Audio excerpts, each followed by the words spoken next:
Hello everyone, स्वागत है फिर से एक नए वीडियो में। तो दोस्तों, आज लुसेंट के निचोड़ वीडियो का आज हम लोग छठा वीडियो देखेंगे। तो चलिए, आज का प्रश्न रहेगा कि भारत पर मुस्लिम आक्रमण से रिलेटेड कि हिंद भारत की जनता के संदर्भ में हिंदू शब्द का सर्वप्रथम प्रयोग किसके द्वारा किया गया था। ऑप्शन है यूनानियों ने, रोमवासियों ने, चीनियों ने, अरबों ने। तो इसका सही उत्तर हो जाएगा अरबों ने पहली बार हिंदू शब्द का प्रयोग किया था। अगला प्रश्न है कि पैगंबर हजरत मोहम्मद का जन्म कब हुआ था। तो इसका सही उत्तर हो जाएगा 570 ईस्वी में। अगला प्रश्न है कि मक्का कहाँ स्थित है। मक्का, तो मक्का ये सऊदी अरब में स्थित है। अगला प्रश्न है कि भारत पर पहला मुस्लिम आक्रमण किस वर्ष हुआ था। तो भारत पर पहला मुस्लिम आक्रमण जो हुआ था ना 712 ईस्वी में हुआ था। 712 ईस्वी में हुआ था। उस समय वहां पर राजा ताहिर का शासन था और मोहम्मद बिन कासिम ने उस पर आक्रमण किया था। अगला प्रश्न है कि मोहम्मद बिन कासिम द्वारा सिंध की जो विजय हुई थी कब हुई थी।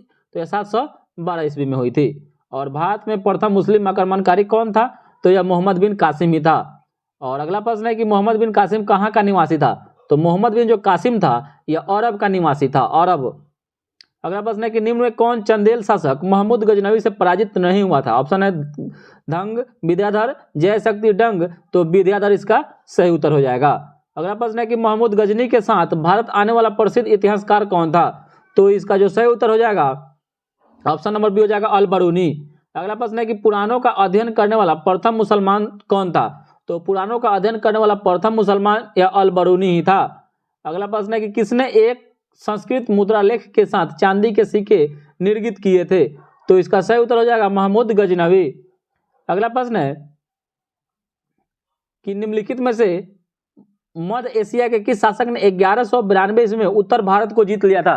तो उत्तर भारत को जीतने वाला जो शासक था वह शिहाबुद्दीन मोहम्मद गौरी हो जाएगा, क्योंकि 1192 ईस्वी में तराइन का द्वितीय युद्ध हुआ था। तराइन का द्वितीय युद्ध हुआ था 1192 ईस्वी में और प्रथम हुआ था 1191 ईस्वी में मोहम्मद गौरी और पृथ्वीराज चौहान तृतीय के बीच।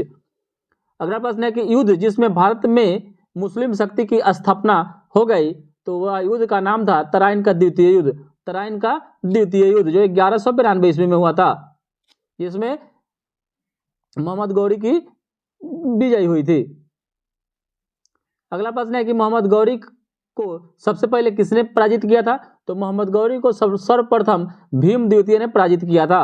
अगला प्रश्न है कि मोहम्मद गौरी ने जयचंद को किस युद्ध में पराजित कर दिया। तो जयचंद को चंदावर का जो युद्ध 1194 ईस्वी में हुआ था उसी में मोहम्मद गौरी ने जयचंद को हरा दिया। अगला प्रश्न है कि किस मुस्लिम शासक के सिक्कों पर देवी लक्ष्मी की आकृति बनी है। तो देवी लक्ष्मी की जो आकृति बनी है वह इसका जो सही उत्तर हो जाएगा option number A Mohammad Ghori ने जो सिक्का चलाया था उसी पर देवी लक्ष्मी की आकृति बनी हुई है। अगला प्रश्न है कि भारत में मोहम्मद गौरी ने किसको सर्वप्रथम अख्ता प्रदान किया था। तो सर्वप्रथम जो अख्ता प्रदान किया था वह कुतुबुद्दीन ऐबक को प्रदान किया था, क्योंकि कुतुबुद्दीन ऐबक मोहम्मद गौरी का क्या था, गुलाम था। अगला प्रश्न है कि मोहम्मद गौरी के किस दास यानी गुलाम ने बंगाल एवं बिहार पर विजय प्राप्त की थी।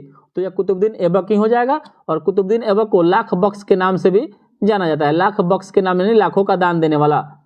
अगला प्रश्न है कि गुलाम वंश का संस्थापक कौन था।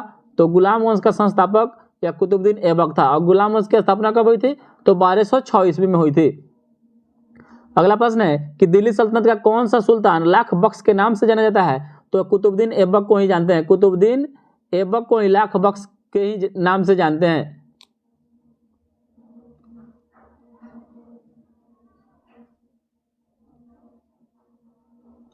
अगला प्रश्न है कि कुतुबुद्दीन ऐबक की राजधानी कहाँ थी। तो कुतुबुद्दीन ऐबक ने अपनी राजधानी कहाँ बनाई थी। तो लाहौर में बनाया था। अगला प्रश्न है कि निम्नलिखित में से किसने दिल्ली को सल्तनत की राजधानी के रूप में स्थापित किया था। तो दिल्ली को सल्तनत की राजधानी के रूप में किसने बना लिया। तो यह हो जाएगा इल्तुतमिश, क्योंकि इल्तुतमिश गुलाम वंश का वास्तविक संस्थापक माना जाता है। वास्तविक संस्थापक इल्तुतमिश माना जाता है और इल्तुतमिश कुतुबुद्दीन ऐबक का गुलाम था। अगला प्रश्न है कि दिल्ली का प्रथम मुस्लिम शासक कौन था। तो दिल्ली का जो प्रथम मुस्लिम शासक या इल्तुतमिश ही था। अगला प्रश्न है कि निम्नलिखित में से कौन मध्यकालीन भारत की प्रथम महिला शासिका थी। तो मध्यकालीन भारत की प्रथम महिला शासिका रजिया सुल्तान हो जाएगी और रजिया सुल्तान इल्तुतमिश की बेटी थी। अगला प्रश्न है कि मंगोल आक्रमणकारी चंगेज खां भारत की उत्तर पश्चिम सीमा पर निम्न में से किसके काल में आया था? तो चंगेज खां 1221 ईस्वी में भारत पर जो आया था यह इल्तुतमिश के ही काल में आया था, इल्तुतमिश के ही समय में आया था। अगला प्रश्न है कि चंगेज खां के अधीन मंगोलों ने भारत पर आक्रमण किया था, तो ये भी बताना है कि किसके शासनकाल के समय, तो यह इल्तुतमिश के शासनकाल में। अगला प्रश्न है कि इल्तुतमिश ने बिहार में अपना प्रथम सूबेदार किसे नियुक्त किया था? तो प्रथम सूबेदार जो इल्तुतमिश ने नियुक्त किया था, यह सही उत्तर हो जाएगा मलिक जानी। मलिक जानी को इल्तुतमिश ने बिहार में अपना प्रथम सूबेदार नियुक्त किया था। अगला प्रश्न है कि रजिया बेगम को सत्ताच्युत करने में किसका हाथ था? तो सत्ताच्युत यानी सत्ता से हटाने में किसका हाथ था? तो यह तुर्कों का, सही इसका उत्तर हो जाएगा तुर्कों ने। अगला प्रश्न है कि दिल्ली का सुल्तान बलबन का पूरा नाम क्या था? तो बलबन का जो पूरा नाम था यह गियासुद्दीन बलबन था, गियासुद्दीन बलबन था। अगला प्रश्न है कि दिल्ली के किस सुल्तान के विषय में कहा गया है कि उसने रक्त और लौह की नीति अपनाई थी? रक्त और लौह की नीति बलबन के द्वारा ही अपनाई गई थी, बलबन के द्वारा ही अपनाई गई थी रक्त और लौह की नीति।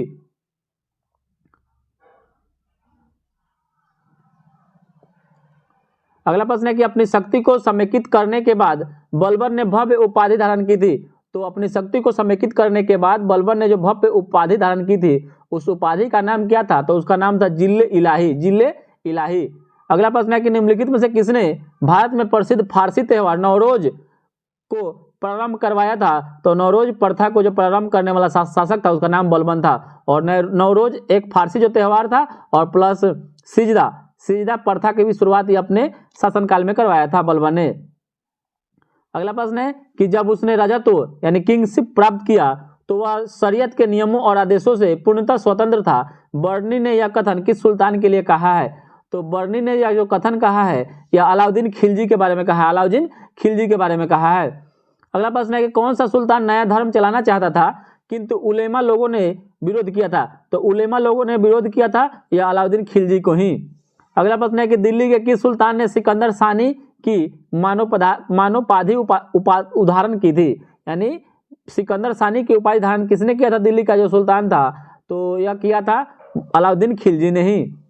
अगला प्रश्न है कि अलाउद्दीन खिलजी के प्रसिद्ध सेनापतियों में किसकी मंगोलों के विरुद्ध लड़ते हुए मृत्यु हो गई थी? तो इसका जो सही उत्तर हो जाएगा जफर खां।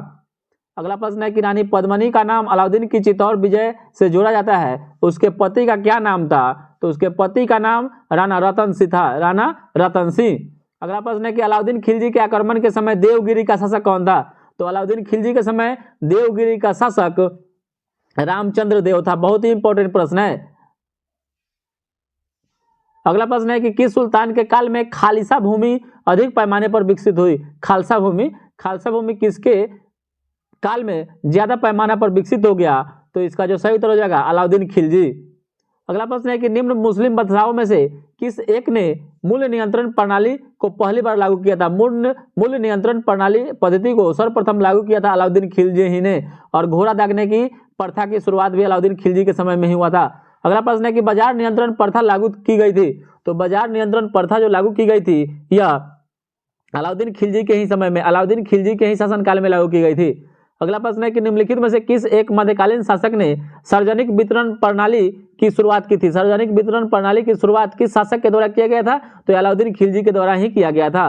अगला प्रश्न है कि अलाउद्दीन खिलजी के निम्न सेनाध्यक्षों में कौन सा तुगलक वंश का प्रथम सुल्तान बना?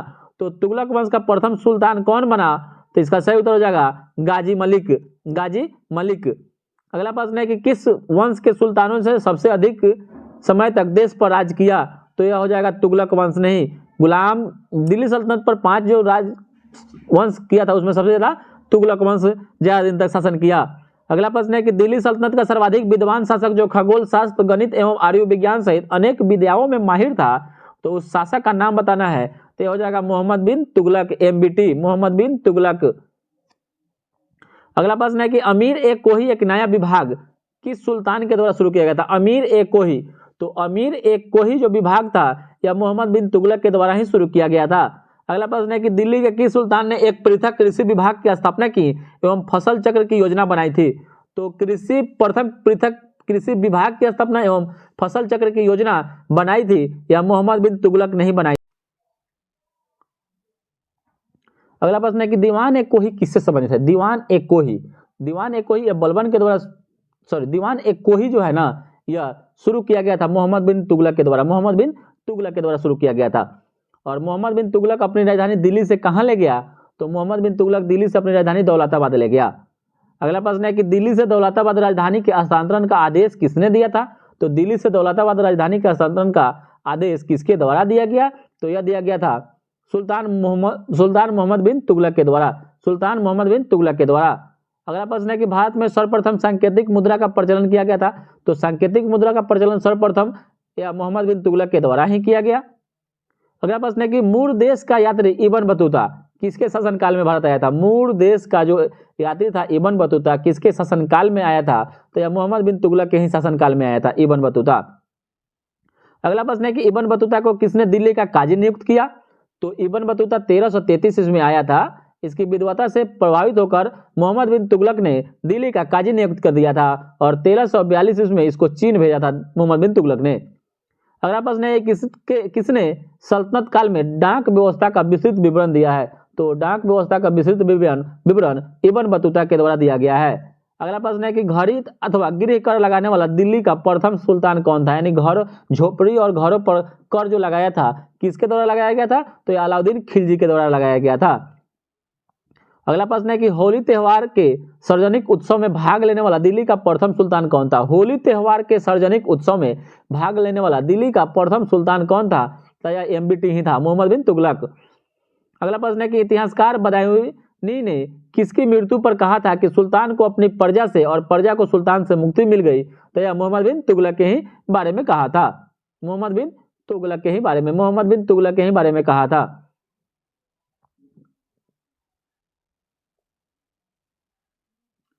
मोहम्मद बिन तुगलक है जिसका सही उत्तर हो जाएगा।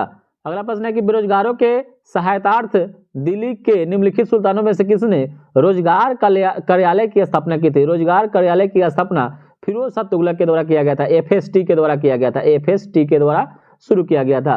अगला प्रश्न है कि दिल्ली का वह सुल्तान जो दान दक्षिणा के बारे में काफी ध्यान रखता था तथा और इसके लिए एक विभाग दीवान एक खैरात स्थापित किया था, वह कौन था? तो दीवान एक खैरात जो शुरू किया था वह फिरोज शाह तुगलक के द्वारा ही किया गया था। और फिरोज शाह तुगलक को दिल्ली का अकबर कहा जाता है, दिल्ली सल्तनत का अकबर कहा जाता है, दिल्ली सल्तनत का अकबर फिरोज शाह तुगलक को ही कहा जाता है।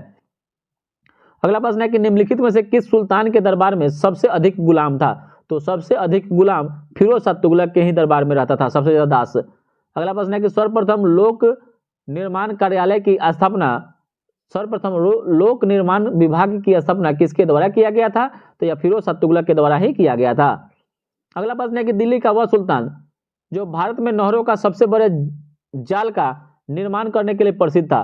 तो सबसे बड़े माने नहरों का जाल बिछाने वाला शासक यूं कहिए तो नहरों का जाल बिछाने वाला शासक फिरोज शाह तुगलक हुआ। देखिए लेकिन इसमें दो क्वेश्चन है। तो दिल्ली में प्रथम जो अगर नहर का निर्माण कहेगा तो गयासुद्दीन तुगलक के द्वारा, गयासुद्दीन तुगलक के लेगी, लेकिन वही कहेगा कि दिल्ली सल्तनत में नहरों का जाल बिछा दिया तो यह फिरोज शाह तुगलक के द्वारा किया गया था। अगला प्रश्न है कि हक ए सर्ब अथवा सिंचाई कर लगाने वाला दिल्ली का प्रथम सुल्तान कौन था? तो सिंचाई कर लगाने वाला दिल्ली का जो प्रथम सुल्तान था यह फिरोज शाह तुगलक था। अगला प्रश्न है कि दिल्ली के किस सुल्तान ने ब्राह्मणों पर भी जजिया कर लगा दिया था? तो ब्राह्मणों पर जजिया कर लगाने वाला प्रथम सुल्तान जो था यह फिरोज शाह तुगलक था, फिरोज शाह तुगलक। अगला प्रश्न है कि निम्नलिखित में से किस सुल्तान ने फलों की गुणवत्ता सुधारने के लिए उपाय किया था? तो फलों की गुणवत्ता सुधारने के लिए उपाय किया था, यह इसका जो शासक का नाम था यह फिरोज शाह तुगलक ही था। अगला प्रश्न है कि टोपरा तथा मेरठ से 2 अशोक स्तंभ लेख दिल्ली लाया था कौन? तो टोपरा तथा मेरठ से 2 अशोक स्तंभ जो लाया था दिल्ली का, वो सुल्तान का नाम बताना है। तो इसका सही उत्तर हो जाएगा फिरोज शाह तुगलक। अगला प्रश्न है कि राज्य के खर्च पर हज की व्यवस्था शुरू करने वाला पहला भारतीय शासक कौन था? तो राज्य के खर्चा पर हज की व्यवस्था करने वाला पहला जो शासक था वह फिरोज शाह तुगलक ही था। अगला प्रश्न है कि दिल्ली सल्तनत के तुगलक राजवंश का अंतिम शासक निम्नलिखित में से कौन था? तो दिल्ली सल्तनत के तुगलक राजवंश का अंतिम यानी तुगलक वंश का अंतिम शासक हो जाएगा नासिरुद्दीन महमूद। कौन हो जाएगा? नासिरुद्दीन महमूद। अगला प्रश्न है कि तैमूर ने किसके शासनकाल में भारत पर आक्रमण किया था? तो तैमूर लंग जो भारत पर 1398 ईस्वी भारत पर आक्रमण किया था तैमूर ने, उस समय भारत पर कौन शासन कर रहा था? तो इसका सही उत्तर हो जाएगा नासिरुद्दीन महमूद। अगला प्रश्न है कि तैमूर लंग ने किस वर्ष भारत पर आक्रमण किया था? तो तैमूर लंग 1398 ईस्वी में भारत पर आक्रमण किया था, 1398 ईस्वी में। अगला प्रश्न है कि तैमूर के आक्रमण के बाद भारत में किस वंश की स्थापना हुई? तो यह हुआ था सैयद वंश, और सैयद वंश का संस्थापक खिज्र खां था। अगला प्रश्न है कि निम्नलिखित मध्ययुगीन शासकों में से कौन सबसे उच्च शिक्षित था? मैंने निम्नलिखित मध्ययुगीन शासकों में, तो मध्ययुगीन शासकों में अलाउद्दीन खिलजी इसका सही उत्तर हो जाएगा। अगला प्रश्न है कि महाराणा सांगा ने इब्राहिम लोदी को किस युद्ध में हरा दिया? तो महाराणा सांगा ने इब्राहिम लोदी को किस युद्ध में हराया था? तो इसका सही उत्तर हो जाएगा खतौली का युद्ध, जो 1518 ईस्वी में हुआ था। 1518 ईस्वी में खतौली का युद्ध हुआ था। अगला प्रश्न है कि किस मध्ययुगीन सुल्तान को आगरा शहर की नींव डालने और उसे सल्तनत की राजधानी बनाने का श्रेय दिया जाता है? तो आगरा शहर की स्थापना सिकंदर लोदी के द्वारा किया गया था। कब किया गया था? तो 1504 ईस्वी में किया गया था, और 1504 ईस्वी में आगरा शहर की स्थापना किया, और 1506 ईस्वी में आगरा को अपनी राजधानी बना लिया। अगला प्रश्न है विजयनगर राज्य की स्थापना किसने की थी? तो विजयनगर राज्य की स्थापना हरिहर एवं बुका ने 1336 में अपने गुरु विद्यारण्य संत से आशीर्वाद लेकर अपने पिता संगम के नाम पर विजयनगर की स्थापना की थी। विजयनगर को संगम वंश के नाम से भी जाना जाता है।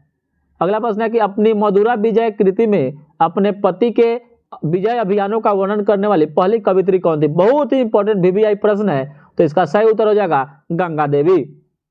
अगला प्रश्न है कि विजयनगर के उस पहले शासक की पहचान करें जिसने बहमनियों से गोवा को छीन लिया था। तो बहमनियों से गोवा को छीनने वाला शासक हो जाएगा हरिहर द्वितीय, हरिहर सेकेंड। और विजयनगर के राजा कृष्णदेव राय ने गोलकुंडा का युद्ध किस राजा के साथ लड़ा था? तो इसका सही उत्तर हो जाएगा कुली कुतुब शाह। अगला प्रश्न है कि कृष्णदेव राय के दरबार में अष्टदिग्गज रहता था। अष्टदिग्गज, तो अष्टदिग्गज क्या था? तो अष्टदिग्गज 8 तेलुगु कवि था, 8 तेलुगु कवि था। वहीं आपसे कभी कभी पूछता है कि अष्टप्रधान पूछता है, तो अष्टप्रधान किसके शासनकाल में? तो यह शिवाजी के शासनकाल में रहता था। शिवाजी के शासनकाल में अष्टप्रधान रहता था। अगला प्रश्न है कि अष्टदिग्गज किस राजा से संबंधित था? तो जो अष्टदिग्गज था यह अष्टदिग्गज या कृष्णदेव राय से हो जाएगा। अष्टदिग्गज कृष्णदेव राय से हो जाएगा। अगला प्रश्न है कि प्रसिद्ध विजयनगर शासक कृष्णदेव राय के अधीन किस साहित्य का स्वर्ण युग था? तो विजयनगर शासक कृष्णदेव राय के अधीन किस साहित्य का स्वर्ण युग था? तो इसका जो सही उत्तर हो जाएगा यह तेलुगु युग का स्वर्ण युग था। अगला प्रश्न है कि अब्दुल रजाक विजयनगर आया था। अब्दुल रजाक बहुत ही VVI प्रश्न है, तो यह देवराय द्वितीय के शासनकाल में अब्दुल रजाक आया था, देवराय द्वितीय के शासनकाल में। अगला प्रश्न है कि वैदिक ग्रंथों के भाष्यकार सायन को आश्रय प्राप्त था। सायन भाष्यकार था, सायन को आश्रय प्राप्त था। किसका आश्रय? तो यह विजयनगर के राजाओं का आश्रय प्राप्त था सायन को। अगला प्रश्न है कि निम्नलिखित में से किसके राज्यारोहण को अब 500 वर्ष गुजर गए हैं? 500 वर्ष, तो यह हो जाएगा कृष्णदेव राय को। कृष्णदेव राय के ये तो 500 से भी ज्यादा, क्योंकि 1520 में यह शासन पर गद्दी पर बैठे थे, ठीक है, तो 500 वर्ष गुजर गए हैं।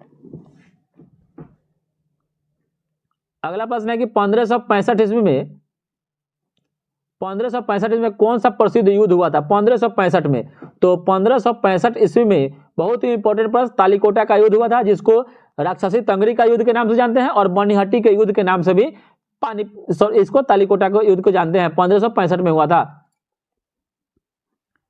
अगला प्रश्न है कि तालीकोटा के युद्ध के समय विजयनगर का शासक सदाशिवराव 1542 से 1572 ईस्वी तक था, किंतु वास्तविक शक्ति उसके मंत्री के हाथों में थी। उस मंत्री का नाम क्या था? तो उस मंत्री का नाम था राम राय। बहुत ही महत्वपूर्ण प्रश्न है। अगला प्रश्न है कि तालीकोटा का युद्ध कब हुआ था? तो तालीकोटा का युद्ध 1565 ईस्वी में हुआ था। वहीं पानीपत इसी से रिलेटेड देखिए, तालीकोटा तो पानीपत हुआ था 21 अप्रैल 1526 में पानीपत का प्रथम युद्ध हुआ था, और दूसरा युद्ध 1556 ईस्वी और तीसरा 1761 ईस्वी में हुआ था, और तालीकोटा का 1565 ईस्वी में हुआ था। अगला प्रश्न है कि जब राजा वोडियार ने मैसूर राज्य की स्थापना की तो विजयनगर साम्राज्य का शासक कौन था? तो जब राजा वोडियार ने मैसूर राज्य की स्थापना की थी तो उस समय विजयनगर का साम्राज्य का शासक था वह वेंकट द्वितीय था। और विजयनगर साम्राज्य पर 4 वंशों ने शासन किया था। संगम वंश, उसके बाद हो जाएगा सुलु वंश, उसके बाद तुलु वंश, तुलु वंश और उसके बाद आराविडु वंश, 4 वंश शासन किया था, याद रखिएगा दोस्तों। अगला प्रश्न है कि विजयनगर साम्राज्य की वित्तीय व्यवस्था की मुख्य विशेषता क्या थी, यानी जो राजस्व प्राप्त होता था वो कहां से प्राप्त होता था, तो यह हो जाता था भू राजस्व से। भू राजस्व से वित्तीय व्यवस्था की प्राप्ति हो जाती थी। अगला प्रश्न है कि होयसलों की प्राचीन राजधानी द्वार समुद्र का वर्तमान में नाम क्या कर दिया गया है, तो वर्तमान में इसका नाम हलेविड कर दिया गया। क्या कर दिया गया है, हलेविड नाम कर दिया गया है। अगला प्रश्न है कि निम्नलिखित में से किस स्थान के खंडहर विजयनगर की प्राचीन राजधानी का प्रतिनिधित्व करते थे, तो इसका सही उत्तर हो जाएगा हम्पी। हम्पी यह तुंगभद्रा नदी के किनारे स्थित है, तुंगभद्रा नदी के किनारे स्थित है। अगला प्रश्न है कि विजयनगर के किस शासक ने चीन के सम्राट के पास अपना राजदूत भेजा था, तो इसका जो सही उत्तर हो जाएगा वो हो जाएगा बुका प्रथम। बुका प्रथम ने अपने शासक को अपने राजदूत को चीन के सम्राट के पास भेजा था। अगला प्रश्न है कि प्रसिद्ध विजय विठल मंदिर जिसके 56 तक्षित स्तंभ संगीतमय स्वर निकालते हैं, यह कहाँ अवस्थित है, तो यह हम्पी कर्नाटक में स्थित है। अगला प्रश्न है कि सल्तनत काल के अधिकांश अमीर एवं सुल्तान किस वर्ग के थे, तो इस वर्ग का नाम तुर्क था। तुर्क के अमीर थे। अगला प्रश्न है कि निम्न से किस राजवंश के अंतर्गत बिजारत का चरमोत्कर्ष हुआ, तो बिजारत का चरमोत्कर्ष जो हुआ था यह हुआ था तुगलक वंश के शासनकाल के समय। और भारत के किस मध्यकालीन शासक ने इक्ता व्यवस्था की शुरुआत की थी, यानी इक्ता प्रथा की शुरुआत इल्तुतमिश के द्वारा शुरू किया गया था, और यही इक्ता प्रथा को बाद में बलबन ने समाप्त कर दिया। अगला प्रश्न है कि निम्नलिखित सल्तनत काल में भू राजस्व का सर्वोच्च ग्रामीण अधिकारी का नाम बताइए, तो उस समय चौधरी जो होता था सल्तनत काल में भू राजस्व का सर्वोच्च ग्रामीण अधिकारी होता था। अगला प्रश्न है कि सर्व एक कर लगाया जाता था, सर्व कर लगाया जाता था किस पर, तो यह सिंचाई पर जो टैक्स लगता था उसको सर्व टैक्स के नाम से जानते थे। और अगला प्रश्न है कि जवाबित का संबंध किससे था, जवाबित, तो ऑप्शन है राजकानून से, तो जवाबित का जो संबंध था यह राज्य कानून से ही था। इसका सही उत्तर राजकानून ही हो जाएगा। और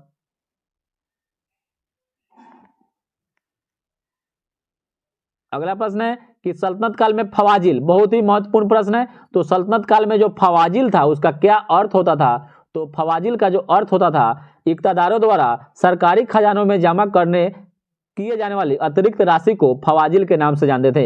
इक्तादारों द्वारा सरकारी खजानों में जमा की जाने वाली जो अतिरिक्त राशि होती थी उसी को फवाजिल कहते थे। तो आज के लिए इतना ही दोस्तों, फिर कमेंट में बताइएगा कि आप लोग को यह सेशन कैसा लग रहा है। अच्छा लगे तो लाइक और सब्सक्राइब कर दीजिएगा और वीडियो को शेयर भी कर दीजिएगा। चलिए बहुत बहुत धन्यवाद दोस्तों।